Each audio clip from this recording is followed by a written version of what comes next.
大家好，我係 Peter。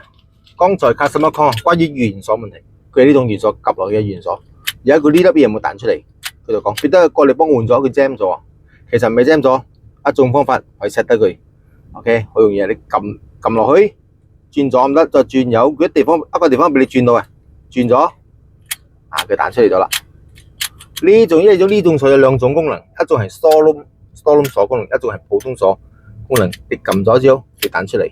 store room 嗰種咧係撳落去，佢冇彈出嚟嘅，有全部彈出嚟嘅。當你門一閂咗，即係 store room 佢哋一定要好似一鎖門就閂咗，你就用鎖匙開咯。所以呢種鎖咧叫 2 in 1嘅 store room 鎖，唔係普通門鎖。所以而家我開俾大家睇個原理係點樣入邊。啊，通常呢個撳嘅地方呢度一個 pin， 你撳落去推出嚟。啊，你睇下，你注意下呢個撳響嗱，一撳落去一轉開呢邊。啊，佢就冇彈出嚟咯。啊，通常佢 jam 咗，佢哋講 jam 咗，其實冇 jam。呢個撳翻落嚟，推翻出去，啊，佢就開咗啦。佢就係呢個原理啊。佢唔係話全部元鎖都有咁嘅功能㗎。呢個點講？推完翻嚟比較貴，啊，價錢貴啲。啊，呢個就平啲嘅。我開俾大家睇下，佢係冇推完翻嚟嘅功能嘅。嗱，佢完全冇得的嘅。